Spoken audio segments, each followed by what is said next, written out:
భారత్ పాకిస్తాన్ మధ్య మరోసారి ఉద్రిక్త పరిస్థితుల నేపథ్యంలో పాకిస్తాన్ తన గత చరిత్రను గుర్తు చేసుకోవాలని భారత్ గట్టిగా సూచిస్తోంది. ముఖ్యంగా 1971 నాటి యుద్ధం, దాని పర్యవసానాలను పాకిస్తాన్ విస్మరించడం తగదని హితవు పలుకుతోంది.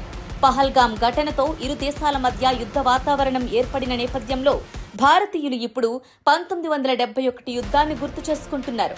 కేవలం 13 రోజుల్లోనే ముగిసిన ఆ యుద్ధంలో భారత సైన్యం సాధించిన చారిత్రక విజయాన్ని, డిసెంబర్ 16న 93,000 మంది పాకిస్తానీ సైనికులు భారత ఆర్మీకి సాగిలపడిన వైనాన్ని గుర్తు చేసుకుంటున్నారు.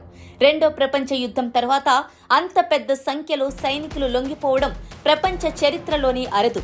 ఇప్పుడు యుద్ధానికి సిద్ధమయ్యే ముందు దాయాది దేశం తమ స్థాయిని తెలుసుకుంటే మంచిదని భారత్ సూచిస్తోంది. రెచ్చగొట్టే చర్యలకు పాల్పడే ముందు పాకిస్తాన్ తన సైనిక చరిత్రను, ముఖ్యంగా 1971లో ఎదురైన ఘోర పరాజయాన్ని గుర్తు చేసుకోవడం అత్యంత అవసరం.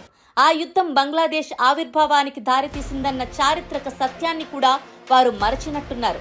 1971 భారత్ పాకిస్తాన్ యుద్ధం, బంగ్లాదేశ్ విమోచన గాథ ఒక్కసారి మనం కూడా గుర్తు చేసుకుందాం.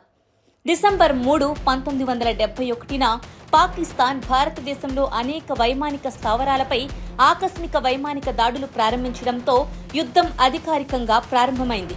దీనికి ప్రతిస్పందనగా భారత్ పాకిస్తాన్పై యుద్ధం ప్రకటించింది.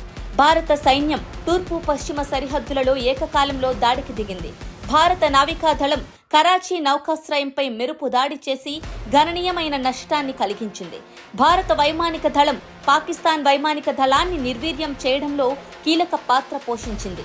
భారత సైన్యం, ముక్తి వాహిని దళాలు వేగంగా పురోగమించి డిసెంబర్ 16, 1971న ఢాకాను స్వాధీనం చేసుకున్నాయి. తూర్పు పాకిస్తాన్లో ఉన్న పాకిస్తాన్ సైన్యం commander lieutenant general AAK Niazi, భారత తూర్పు commander lieutenant general Jagjit Singh Arora సమక్షంలో లొంగుబాటు పత్రంపై సంతకం చేశారు. సుమారు 93,000 మంది పాకిస్తాన్ సైనికులు యుద్ధ ఖైదీలుగా పట్టుబడ్డారు.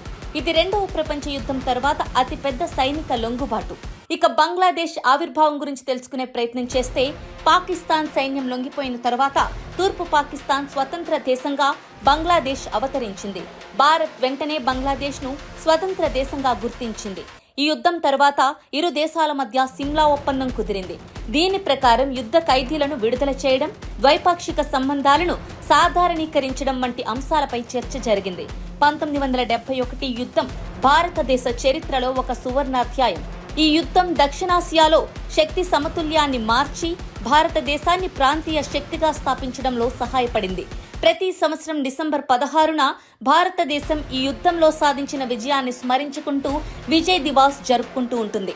ప్రస్తుత పరిస్థితుల్లో ఇటువంటి చారిత్రక నేపథ్యాన్ని విస్మరించి భారత్తో కయ్యానికి కాలు దువ్వడం పాకిస్తాన్కు ఏమంత శ్రేయస్కరం కాదు. శాంతి, స్థిరత్వానికి ప్రాధాన్యత ఇవ్వడం ఇరు దేశాలకు, ముఖ్యంగా ఆర్థికంగా ఇబ్బందులు ఎదుర్కొంటున్న పాకిస్తాన్కు అత్యవసరం. చరిత్ర నేర్పిన పాఠాల ద్వారా మరింత బాధ్యతాయుతంగా వ్యవహరించకపోతే పరిణామాలు అతి తీవ్రంగా ఉంటాయని పాక్ గ్రహించాల్సిన అవసరం ఎంతైనా ఉంది.